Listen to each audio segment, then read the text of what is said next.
See how we're getting off to the show this morning? Can't even get the graphics right. We're going to give you a warning. If you've come here hoping I will make you feel better about what you saw yesterday in the Saints loss to the Eagles, you're probably in the wrong place. We'll never turn anyone away here at Cafe Dattitude, where there is no crow on the menu, and I take no pride in that, by the way. But Sunday was way uglier than the score indicated. The big question is, and we hope you can help us answer, which Saints are the real Saints? The ones who played the first 2 weeks or the ones who showed up yesterday? Or maybe it's somewhere in between. It's just me and you on Mano E Monday, and it's coming up next on the Dattitude podcast. If you're looking for the latest scoop and in-depth interviews on the Saints, the NFL, the Pelicans, LSU, along with the best bets of the week, then lucky you. Along with high-powered, in-the-know guests who cover our teams, Jim Derry brings plenty of Dattitude. And he'll always tell you the way it is, or at least the way he thinks it is.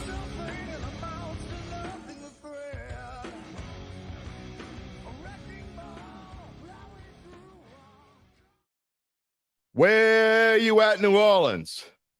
And hello to my friends elsewhere, everywhere, out there, who used all their weekly bedtime prayers last night on Eric McCoy.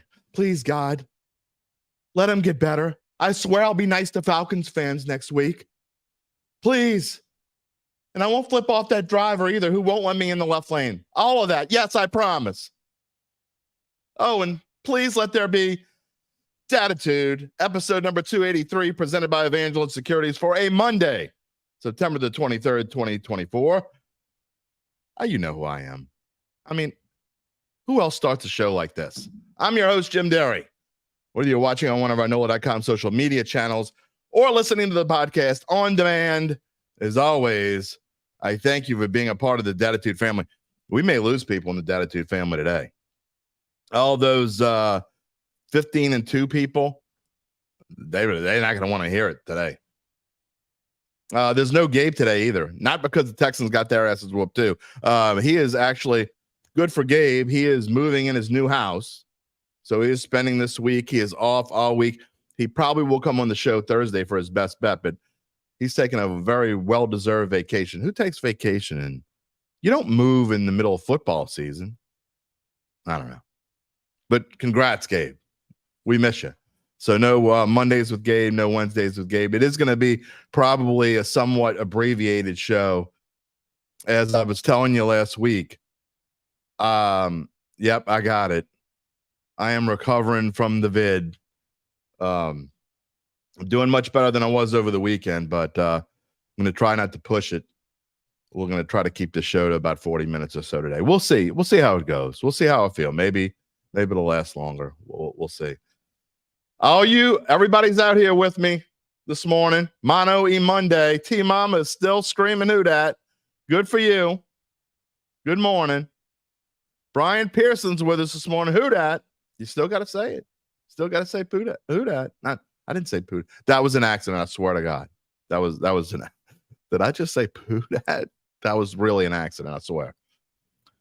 Rocky, so what a loss is a loss. Does anyone believe the Saints would win them all? Hell no.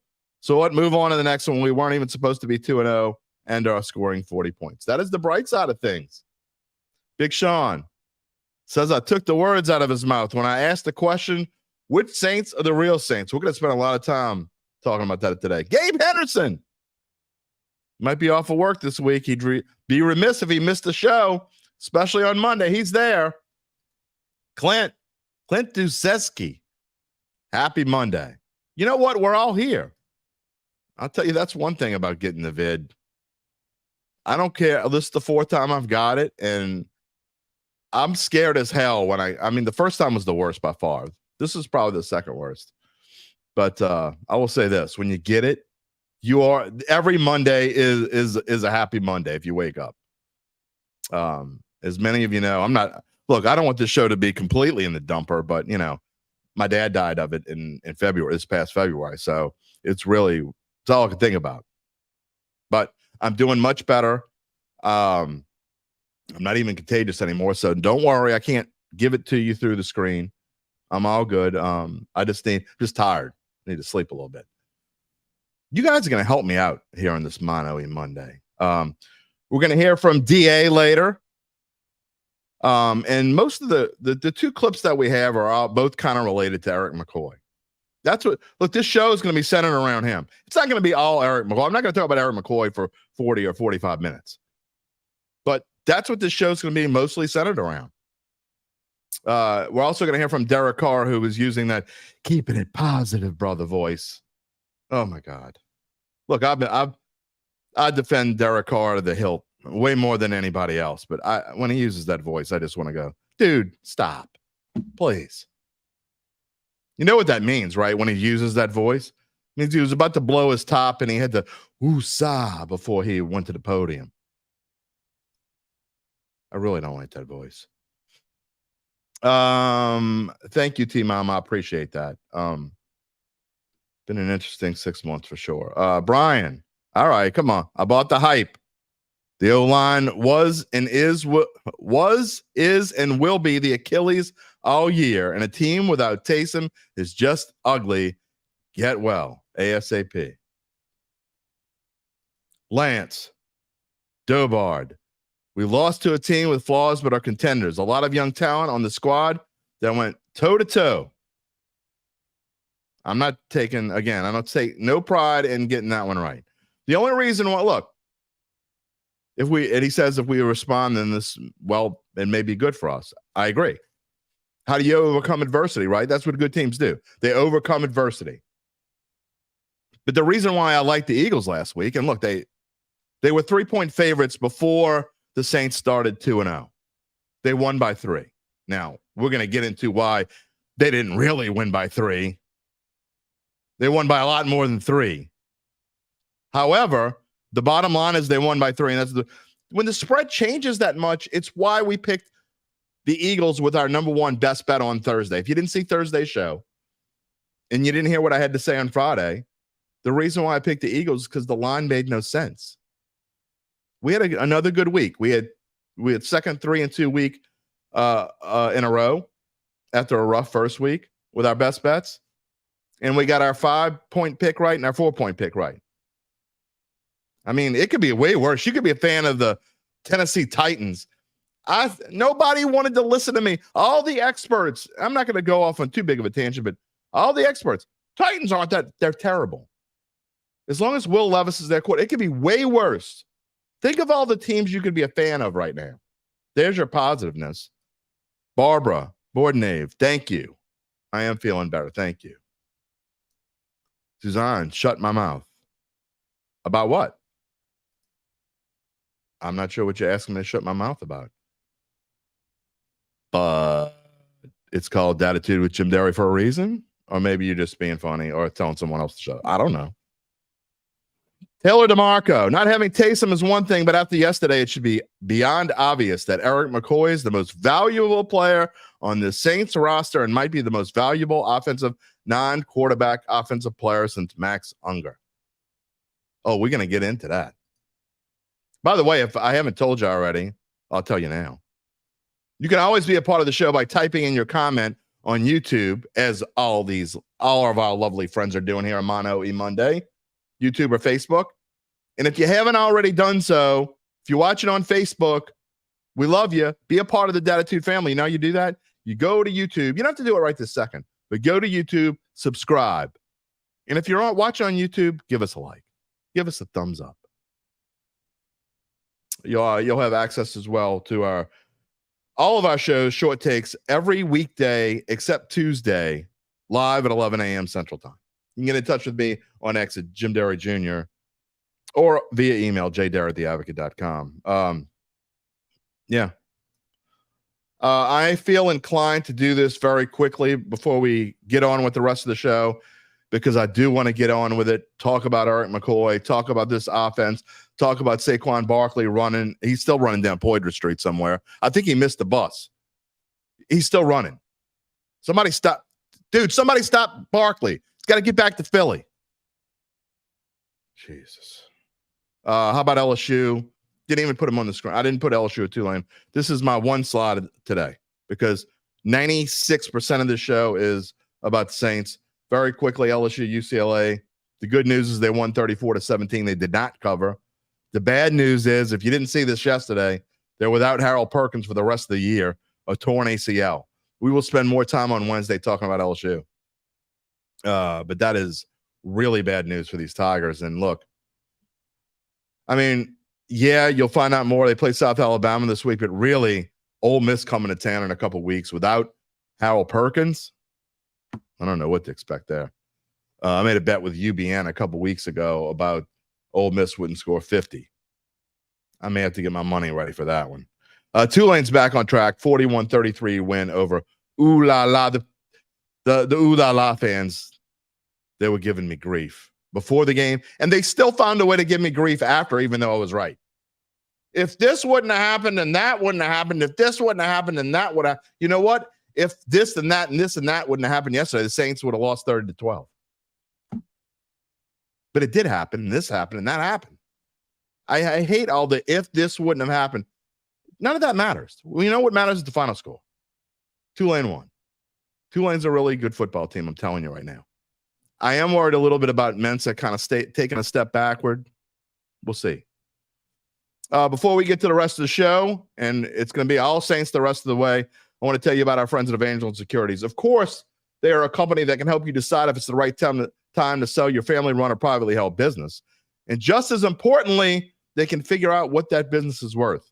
It is the number one question, after all. Evangeline is sort of the Eric McCoy of the retirement world for those who are self-employed. Is that you? Sounds like it's time to get in touch with Evangeline's founding and managing partners, Nick Braden and Ron Hemelt, who are homegrown and are here to serve the people they love in South Louisiana. They will maximize the value for your family-owned and privately held business, and they do that by scheduling a complimentary valuation.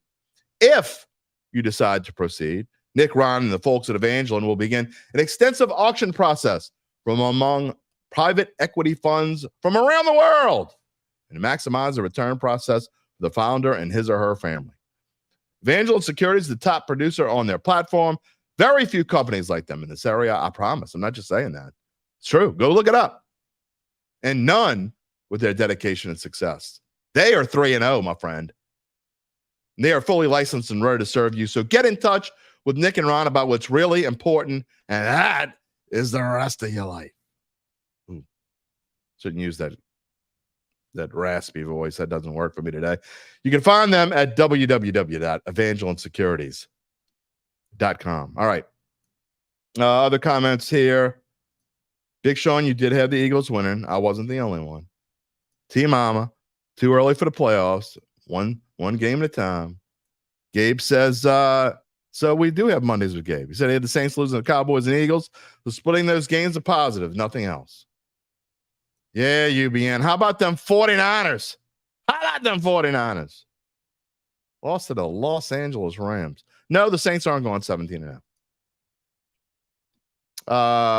Dennis Allen passing on the field goal after the block punt. I'll tell you, you know that I'm going to tell you the way that I think it should be. I thought that was 100% the right decision. It was 4th and 1. They didn't get it. It's not like the other numbnuts. You want to talk about, what do you think they're saying in Philly about Nick Sirianni? I guarantee you Nick Sirianni is taking way more crap this morning than DA's taking here. You know, all you people out there, and look, I'm going to defend him today. I mean, he did the best he could do. I thought the coaching, for the most part, was fun. I'm going to get into where I thought the coaching wasn't good yesterday. That's not the first thing I want to talk about this morning. But could you imagine being an Eagles fan and with all that talent and Nick Sirianni being just horrendous? So you go for it when you need the field goal and don't get the first down, and you don't even use the tush push, and then later you try to kick a field goal from 60 yards and give the Saints the ball at midfield. Wow.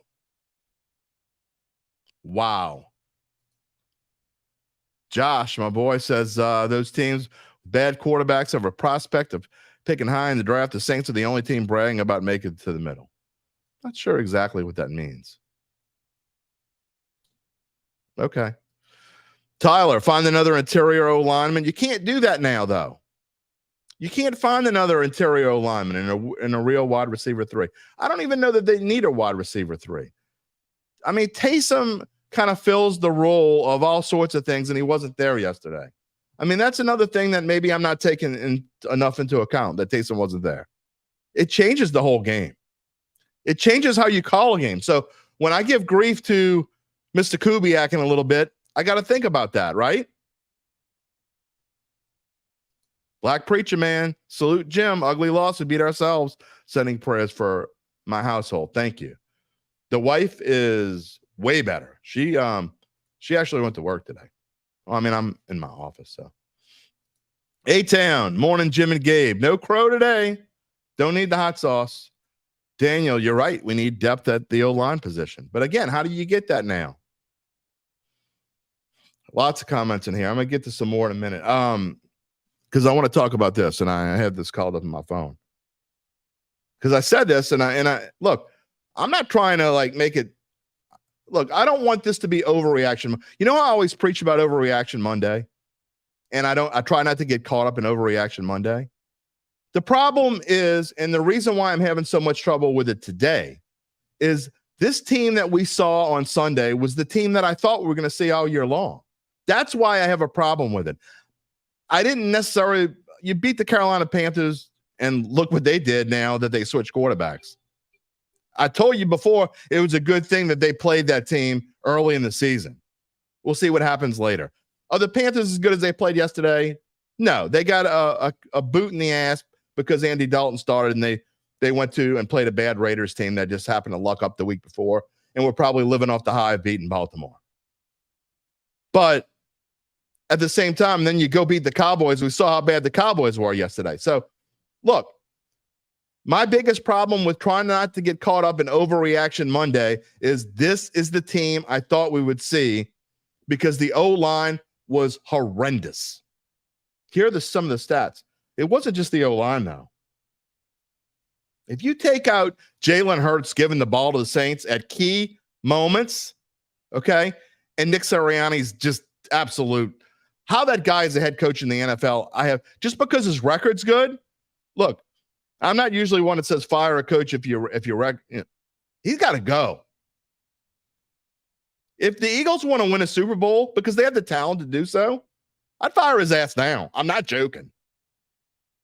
Total yards yesterday. You tell me if this adds up to 15 to 12. Did you see him? Eagles, 460. Saints, 219. 288 passing to 130. Rushing, 172. Now, granted, 65 yards was on the one run by Barkley, who didn't do anything in the first quarter. But they wore the Saints down. That offensive line wore the Saints defensive line down. 172 to 89. Not good, man. And the Saints only committed 3 penalties, so they didn't shoot themselves in the foot. Actually, if you look at it, the Saints played fairly mistake-free football, except for running into each other when Dallas Goedert went off. Excuse me. You see where I'm going with this, right? And Dylan's leading right into where I want to go next. Dylan Smith. Without McCoy, we will be in trouble. No passing game without the run and play action. I had us losing to Philly, so we okay. Daniel Furlow says DA did a good job, but lacking on making adjustments. Who didn't make adjustments? Yeah, the defense. I don't know if it wasn't the defense making adjustments, because I thought, now look, I'm always one, and I'll say this till the cows come home. I hate when handicappers say it's a phony final because of the turnovers. So here I am saying this is a phony final. But I will say this, and this team looks like, here's a big positive. Big positive is this team looks like it's going to know how to create turnovers. They're going to have to. They're going to have to. So, yeah, I mean, look, Tyron, it seems like he's always where the ball is. I don't know how he does it, but he's looking as good as he's ever looked. William Azada still fired up. Who dat, baby? But when it comes down to it, it's Eric McCoy, right? There's nothing you can do about it right now. They shift around, and then Ruiz was hurt for a couple plays. If Carr doesn't have the time, he is who we thought he was. I will say this about McCoy, though, and I tried to find some information. It's mum right now. I guess we'll know more later today or tomorrow. But when you hear a coach talk like this, and maybe it's just because they lost and he came back down to earth, or maybe he knows more than what he's leading on, because nobody's saying anything. It's a groin injury, and groin injuries are tricky because they can linger. When you hear a coach with this kind of, I don't know, tone, I'm not sure whether it's the loss or whether he knows something we don't. Minute and 30 clip. I know this offensive line. I mean, I'm not Nostradamus. I'm not saying anything you don't know. This line is in big trouble without Eric McCoy. Yeah, I mean, it's big blow. I think he's an important part to our offensive line and the way that we play up front, and so that was difficult to lose him. And yet, it's part of the game, and we've got to be able to step up and be able to, still play an acceptable level when we lose guys like that. How many adjustments do you have to make in particular when you lose the center? Is that a bigger deal? Just even taking away how good a player he is that particular position? Yeah, look, I mean, it's difficult, both from a mental standpoint and that guy, making sure we're getting in, onto the right people and doing the right things, and not to mention the fact that he's probably one of our better players on our offensive line. So I think that was certainly a factor in the game, and yet, we have to be able to still perform. Yeah, I think it starts up there, and so, I think as you, get back in and you watch the tape, we'll have a better feel for exactly, what the issues were. I don't think we were as good from an assignment standpoint across the board today. I think we made too many mistakes, and when you play a good team and you make mistakes, they take advantage of it, and I thought they did that today. I just don't like the tone. Again, it could be just because the loss and first loss of the year. Lance says, I'm going to have to disagree with you, Lance. Sirianni was bad. Unfortunately, DA wasn't much better. I'm not sure what he could have done. Issues from last year crept into this year. They did. But because you lost your Pro Bowl center. Run defense gashed, bad defensive play calls late in the game. Maybe. But they were also tired because they were on the field the whole damn game. I mean, that's got to be bad head coaching call to go for it on fourth down. It's always a bad coaching call when it's not right. Right? I know when I'm watching the game and I'm like screaming at the TV or I'm not screaming in the dome because I'm in the press box. There's no cheering in the press box, so you just kind of, I might nudge and say, Zach, what the hell are they doing? But couldn't go to the game, obviously, yesterday. Stuck at home. But I thought it was the right call. And Zach Ewing, who always we had this back and forth about how the falling in love with going on fourth down is just out of control in the NFL today. Yeah, anybody who's watched the show for any length of period of time knows what I think about analytics. They're ridiculous. They're stupid. Analytics is ruining the game of football. And I mean, Sirianni didn't even use his own analytics yesterday. I don't know what he was thinking. Dan Campbell throws analytics out the window because it could be 4th and 7 on the 23 and he's down by 3 and he's going to go for it because he's a moron. It is what it is. There are way worse coaches in this league than Dennis Allen. I'm just telling you. This game has nothing to do with Dennis Allen. Okay. It has to do with a lot of it. Jason Martinez, Taysom was the missing piece. I mean, what do you do with that? We know how important he is. Defense played good besides the 2 busted plays for long gains. Not mad as a Saints fan, just wasn't the same team that played the first 2 games. No Taysom, no Eric McCoy. Carr needs to learn to run and not always throw. That's not Carr's forte. He's not going to run the football. Oh, boy. Steven Gondrone. Cesar Ruiz is trash. That's what you got out of yesterday? Look, I'm not a big Cesar Ruiz fan, but he's better than A lot of the rest of the offensive line. Let's just say that. This team it's simple. Okay. I couldn't find the clip and I didn't have enough time to go back and look for it, but it's simple. I said this one on my short yesterday. If you guys, any of you saw the 1 minute clip that I posted in my game reaction from yesterday, it's simple. I said this months ago and I meant it months ago and I mean it now. Forget about Derek Carr, Alvin Kamara, Chris Olave. The most important player on this offense is Eric McCoy. It's plain and simple. They can't win without him. So when someone's asking, when the preacher man asks me who wins the Saints Atlanta game, in my opinion, after 3 games, well, it's only Monday, so I'm not going to give an official prediction today. But I'll tell you this. You see that spread on the right side of the screen? And if you're listening to the podcast after the fact, the Saints are 1.5 point underdogs at Atlanta. If the Saints won, probably would have been a pick 'em or maybe even Saints a slight favorite. I'll tell you this. They don't have Eric McCoy. I think you're probably going to see Saints Falcons in my best bets again. I'm just saying. I just don't think that this team, I'm trying to be real. I don't want you to hate me for saying this. I don't want you to turn me off. And he's like, this guy. Just telling you the way that I think that it is. This team is a 6-11, 7-10 kind of team without Eric McCoy. Clint Kubiak did some things in the first 2 games that showed that you can win with missing pieces in your offensive line. Okay? They kind of covered up the fact that Trevor Penning has done okay. He hasn't done great by any means. But playing average for a guy that's not average is pretty damn good. He's been fine. Now he's got to learn, let the guy go and don't throw a guy out of bounds and get you a 15-yard penalty. That was just dumb.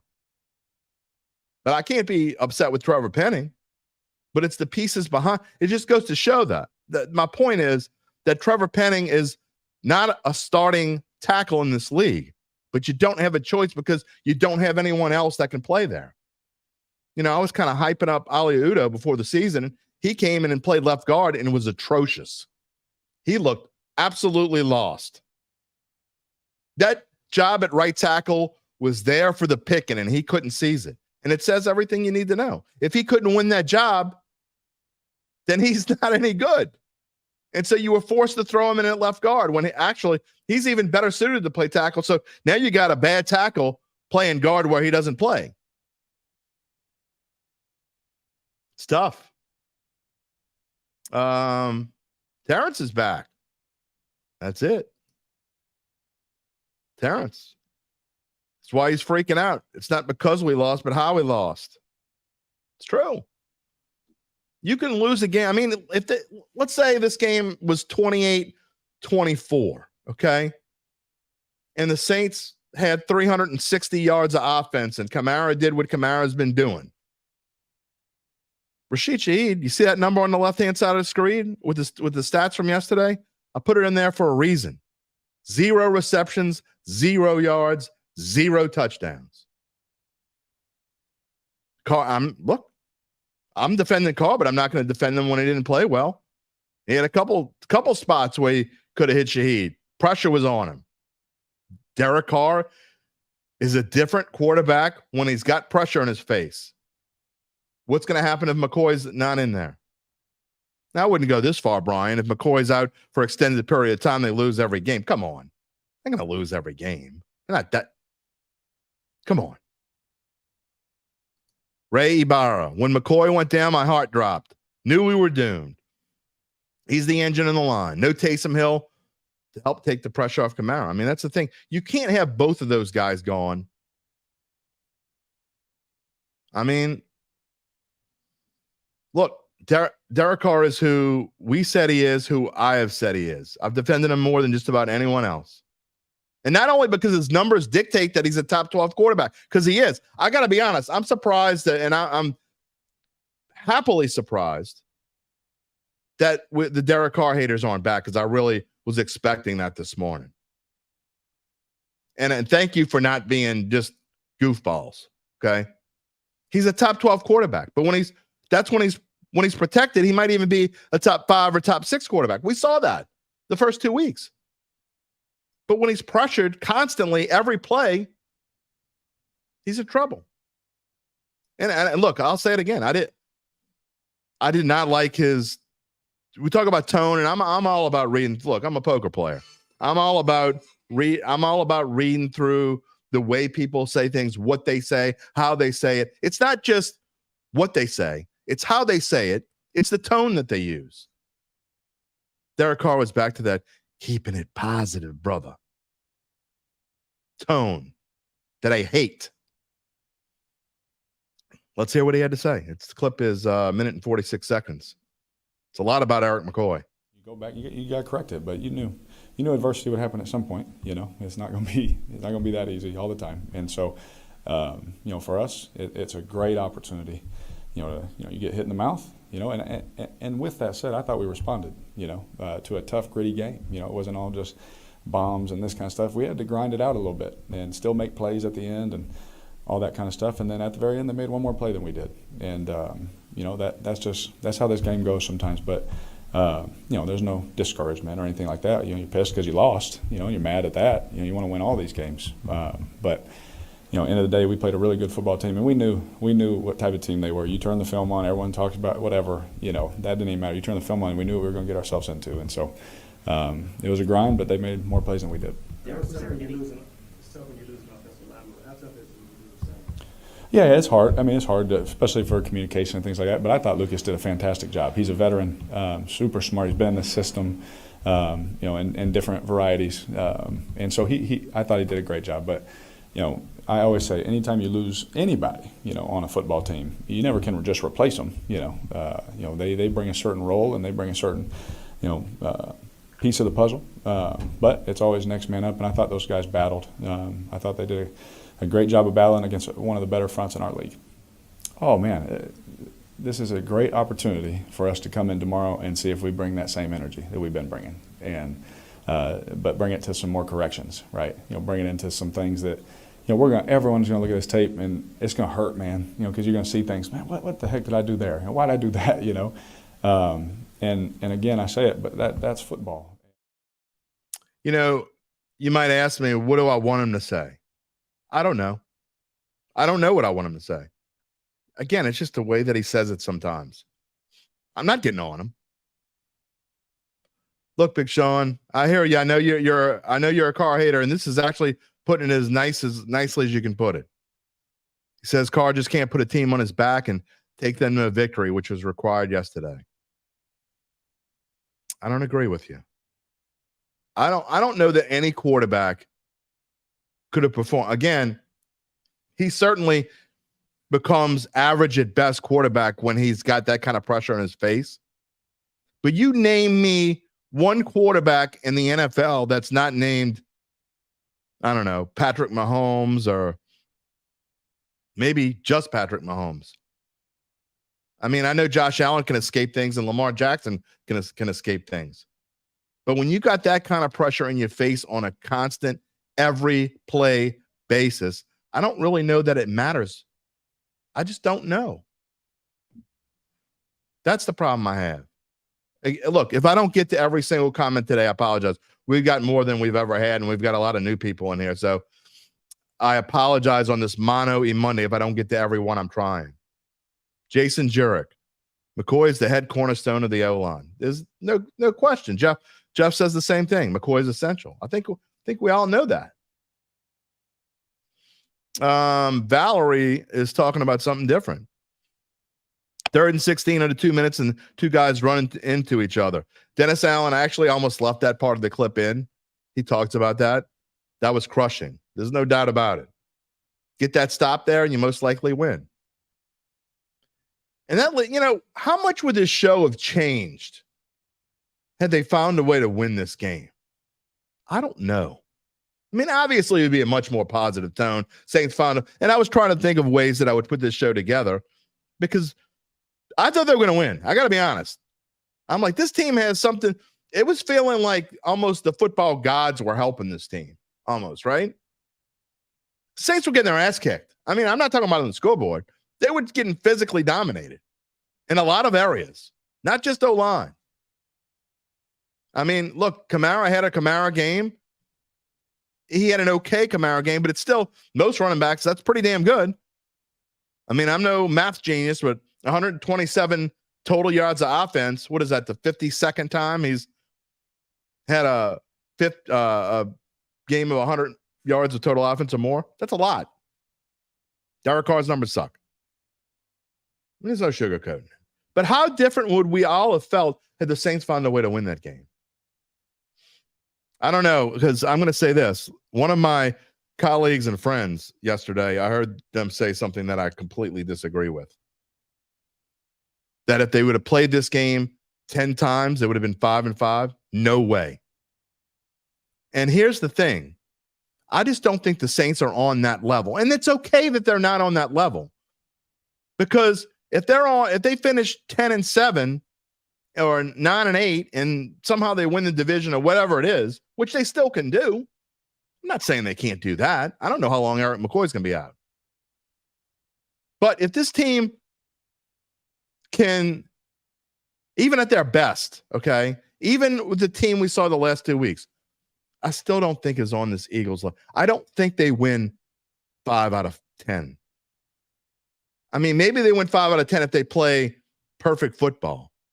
But the Eagles were awful yesterday. They tried to screw up every way possible and still won.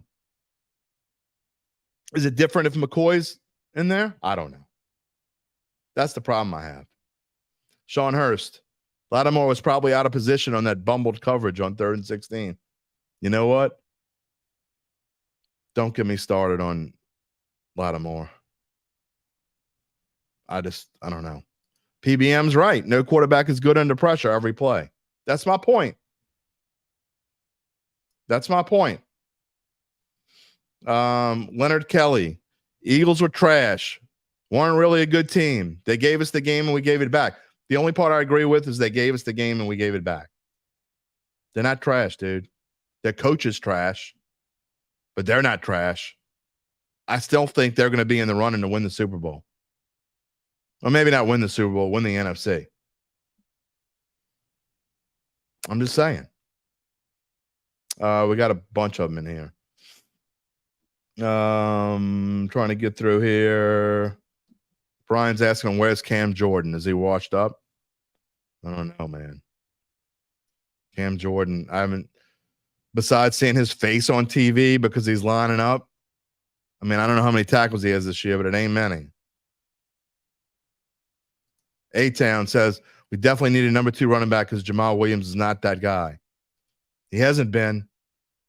And I keep hearing the fanboys talk about Kendra Miller. When Kendra Miller comes back, blah, blah, blah. Kendra Miller's had chances out of chances. Whatever. UBN says Cam Jordan is 176 years old. He might be 176 years old, but he did whip Rocky Marciano's ass. Just saying. Look, I'd be remiss. Again, I said I was going to try to hold this down to 40 minutes. It's going to be probably 50. Because I'm not – I briefly touched on the subject, but we're not going to let Kubiak go unscathed here. I haven't heard one bad word about Kubiak. You know what he looked like yesterday? Looked like a rookie play caller. And I'm gonna give him a pass. I'm not getting on him. I'm just saying. It was like the first 2 games were scripted, and all the script went exactly right. But you know how the first 2 games we were talking about the completely unpredictable offense, and we don't know what's coming and where it's coming, and a lot has to do with Taysom not being there too. I get it. So I'm not getting on his ass. I'm just saying the first 2 games, when you talk about predicting what play I thought was going to come, I was probably right about 20% of the time. Yesterday, 80, 90%. Oh, they're going to run here. Oh, yep, they ran. Oh, they're going to throw. Oh, yep, they threw. I mean, you can't do that. So Kubiak looked kind of like he did not make adjustments. There you go. As I say it, T-Mama, no adjustments. None. John Pace.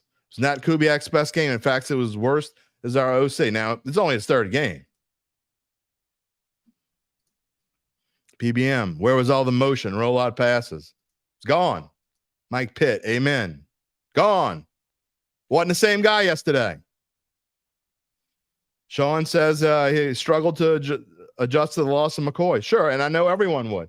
That's why I'm not going to pound on him. I'm just saying, we got to remember this guy is a young guy. I'm just, he's not the savior, okay? Is he better than the last guy? Oh, my God, yes. Oh, my God, he's so much better than the clipboard holder. Hold on. I think I'm running out of steam here. It's like not even close. However, just remember, yes, he's had a season as an OC, and he helped call plays in San Francisco last year, but he's still basically a rookie or a sophomore OC. So, I don't know. But just don't.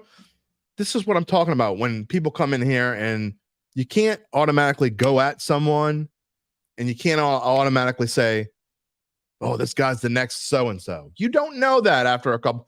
Remember, what was it, 4 weeks ago? Spencer Rattler. Oh, I'm not going to get on that kick again. I'm just saying. Spencer Rattler isn't all that. Derek Carr isn't as bad as you think he is. Everything. It's not as bad. It's not as good as we think it is off of one game or even 3 games. That's why I asked the question, which Saints are the real Saints? Answer the question. I don't know how to answer it. Brian asked me, do I think the Saints can bounce back from this loss and win enough games to make the playoffs? Of course, they can. I mean, it's week 3. They're 2-1. They're already 1 game better than I thought they would be at this point in the season. I didn't think they would be 2-1.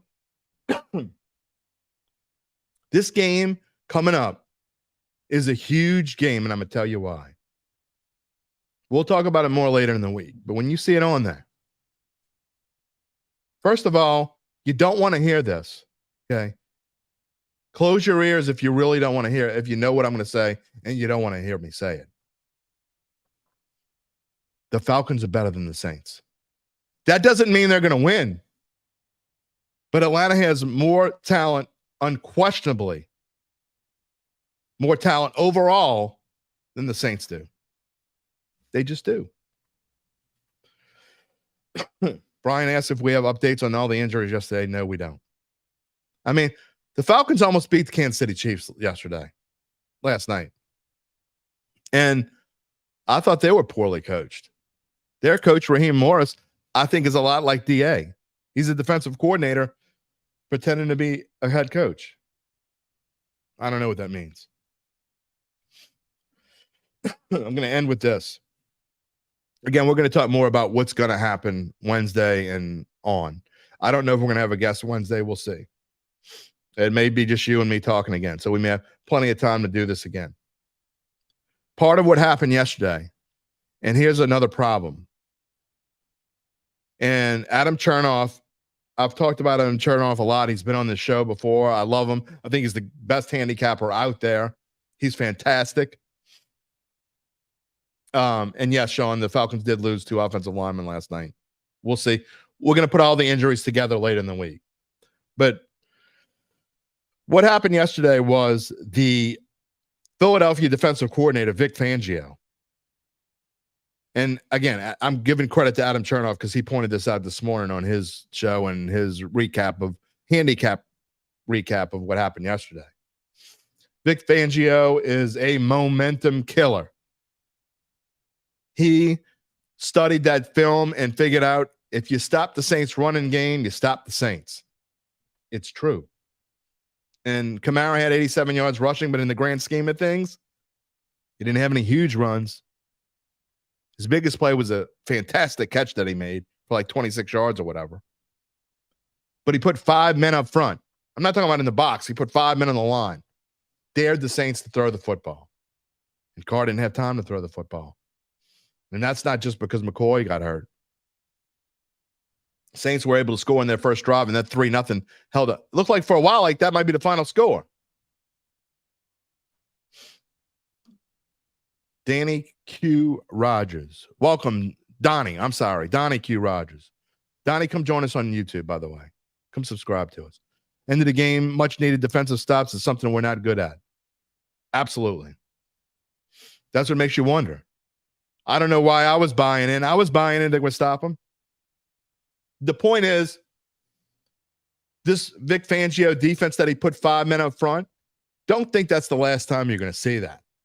You're going to see it this week because this is a copycat league. If somebody does something that works, everybody else is going to do it too. Ray says, Saints will beat the Falcons. We can get the Cousins and they can be run on. They can't be run on if they figure out how to stop you. If you don't have McCoy, I don't care who you got. Again, I'm not making a prediction now. I'm not saying the Saints are going to lose. I have no prediction right now. None. I wouldn't bet a cent right now. I'd rather let that line move. I want to see what's going on with McCoy. I want to see what's going on with the Falcons' injuries. Lots of things involved. I am not making a prediction today. I've hardly ever, rarely, will make a Monday prediction. Just not going to do it. So ask me again Wednesday. We may do this again. It may be just us talking on one. But if Vic Fangio put that thing together, just like he killed the Cowboys a few years ago, figured out how to stop them. You stop the running game of the Cowboys, you stop the Cowboys. That's why they're not very good this year, because they don't have a running game. You put all the focus on Dak and CD, and if they beat you somewhere else, they beat you somewhere else. Same with the Saints. Ray says we need McCoy and Hill back. Ryan, it's a 3-point loss to a potential Super Bowl team that was desperately trying to avoid a 1-2 start. You're missing the point, Ryan. You're missing the point of why this loss was what it was. That's the look. I want you to, if you're a glass half full guy, because I'm in the middle. I'm neither. I'm not a half full or half empty guy. I'm a realist. And a realist tells me that score should have been 30-12, and that only, again, because Nick Sirianni sucks, that it was 15-12. That doesn't mean the sky is falling. It doesn't mean I don't think the Saints can't be. Look, I bumped them up a game. My prediction right now, if I were forced to give a prediction on the final outcome of the season, I had bumped them up from 7-10 to 8-9, and that's kind of where I am right now. Doesn't change from yesterday. I'm not going to bump them back down to 7-10. But I also don't overreact from 2 games of they beat the crap out of the hapless Panthers with Bryce Young and then beat a Cowboys team that can't run the football and is one-dimensional. They played a real team yesterday. They played by far to date. It's only 3 games in, but by far, it's not close. By far the best team that they've played so far. The Falcons are not as good as the Eagles, even though they beat them on a fluky win. Yeah, I did call it a fluky win. I'm being hypocritical. But that's about as fluky as you can get. I mean, come on. That was Nick Sirianni special. You don't run the ball. You run the ball, the game's over. And you let the Atlanta come. You got cocky. Taught him a lesson. I still think Philadelphia is one of the top 2 or top 3 teams in the NFC. I don't think it's close. I mean, look at San Francisco. San Francisco got cocky yesterday. Had a 10-point lead over the Rams in the last few minutes and let the Rams come back. That's crazy. PBM says if Shaheed goes up and catches that ball, the whole game could have been different. Not saying he had alligator arms, but I'm not saying it wasn't as great a pass as we've seen either. Brian's right. Brian S. Steve. Luckily, not every team in the league has the defensive line talent that the Eagles have. I don't know, man. They weren't too good in the first 2 weeks of the season. It was the scheme more than the players, I think. It was the scheme. Again, it's a scheme you're going to see again. Oh, boy. Let me real quick before I say this out loud. Monday Night Football. Who's on Monday Night Football tonight? I know there's 2 games. Jacksonville, Buffalo. Oh, yeah, we like This is a surprise. Real quick, I'm going to give you a couple winners here tonight. Jacksonville, take the points, 5.5. It's going to be a close game. It might even win. Jacksonville fares well against the Bills. They always do. Everybody's all gaga over Josh Allen and the Bills. Take the Jags and the points. Then the other one, I'm laying the points. Bengals -7 over the Commanders, Redskins, football team, whatever you want to call them. I'm giving the points. I think the Bengals at home tonight are going to expose that team. A-Town says, UBN segment going to be worth watching this week. Yeah, because, I don't know. One of us had a better week than the other one. As he says, it's a LSU Heisman battle. Burrow against Daniels. Leonard Kelly took the Jags. All right. I'm gonna pretty much wrap it up. I gotta get up to air and save my voice. Look, I'm not saying the sky's falling, and I'm trying not to overreact. But the answer to the question of which Saints are the real Saints, if I gotta pick one, and I do think it's probably somewhere in between, but a lot closer to the one we saw yesterday, right? It's not a team that's gonna score. I mean, they're gonna score more than 12 points a game. Okay. Walt Crawford, 100% right. I said this earlier. Mike Detillier said it back in March, and you go look it up. March 1st show. It was the first show of quote unquote rebranding this podcast when it became my official job. Yeah, my official job is now Dattitude. I do write some things on bet.noah.com, but this is my official job. In the first show after it became my official job, Mike Detillier was on March 1st. He said that a team loses 80% the following week after losing their starting center or during the game. He said this back then. Without Eric McCoy, this team is squat. I said it, I don't know. I'll find the clip for you and play it at some point. I think I said it in June or July. The most important player on the Saints offense and maybe the team is without a doubt, and I have no doubt. It's not Derek Carr. It's not Alvin Kamara. It's not Chris Olave. It's not Taysom Hill. Although Taysom's pretty damn important. It's Eric McCoy. If you don't have Eric McCoy, and Zach got into it, and I stopped even reading his text. I don't even know what he said the last text he said.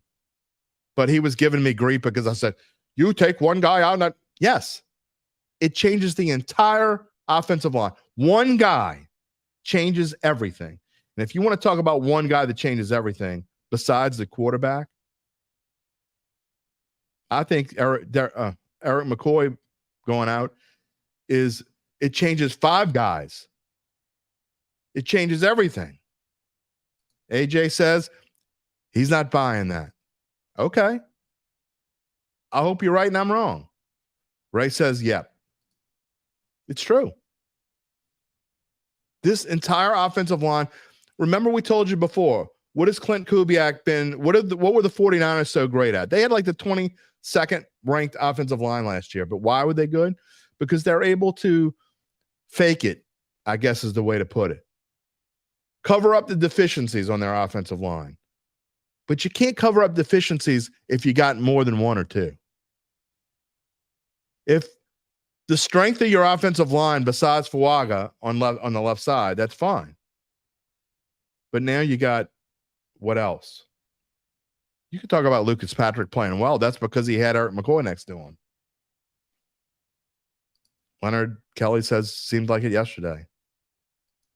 Big Sean says that means Carr is expendable. You're missing the point. That would mean Kamara's expendable. I mean, let's not get dumb. Okay? Let's not go over the top with things that I say. I'm trying to prove a point. Is Carr expendable? No. Just because I say the most important player on an offense is Eric McCoy doesn't mean that the second most important player you can win without him, because they can't. The Saints can't win without McCoy. They can't win without Derek Carr. They can't win without Alvin Kamara. Those 3 guys. Just because I put them in order of McCoy, Carr, Kamara doesn't mean they can win without any of those 3. Brian says their Atlanta center went down last night and they lost. That's not why they lost, but yeah. I mean, the Bird Sanford. The O-line got beat bad yesterday. I mean, look.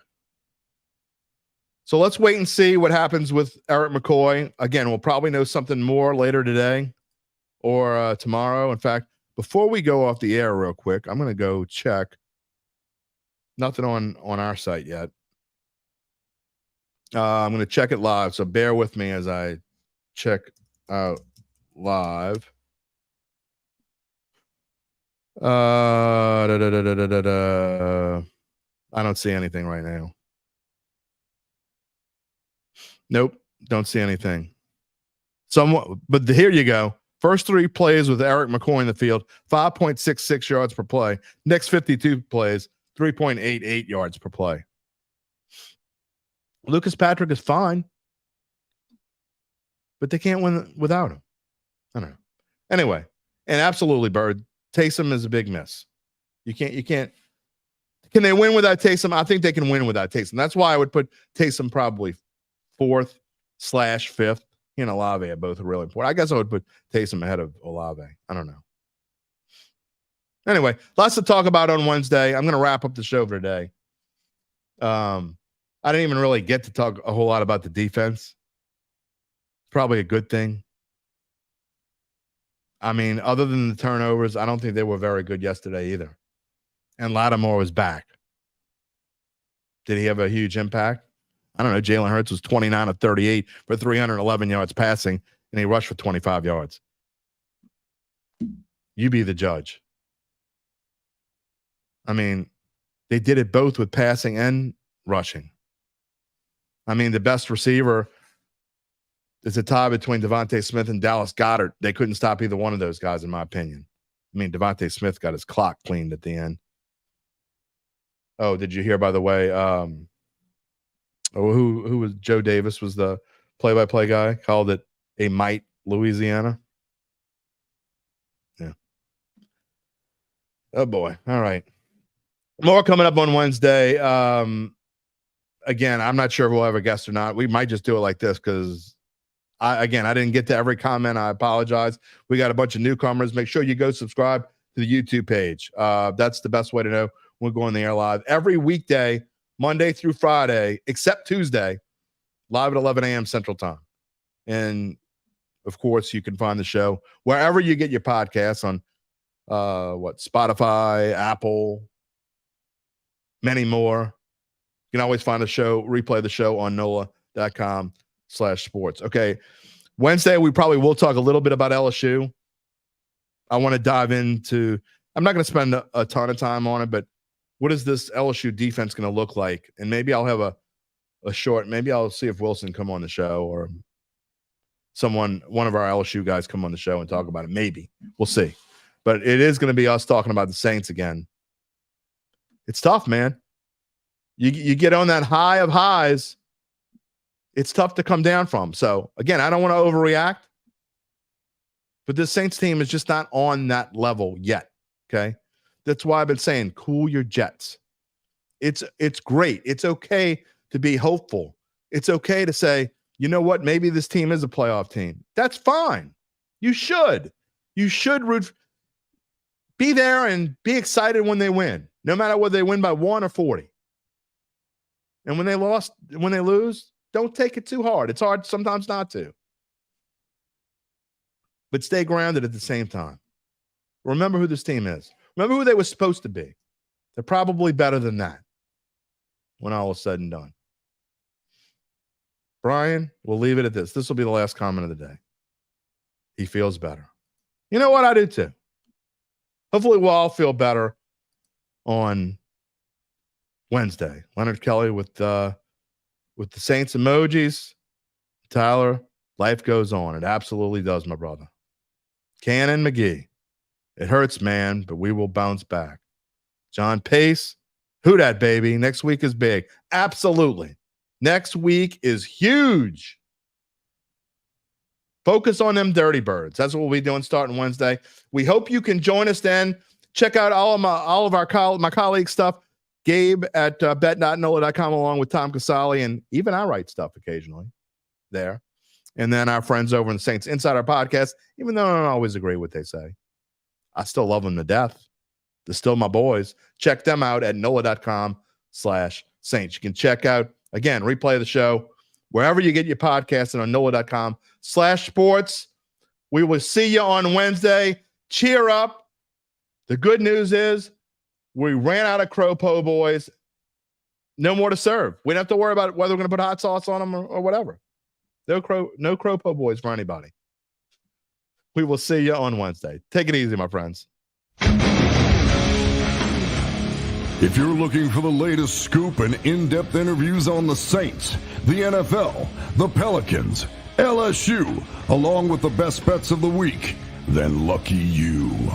Along with high-powered, in-the-know guests who cover our teams, Jim Derry brings plenty of Dattitude. And he'll always tell you the way it is, or at least the way he thinks it is.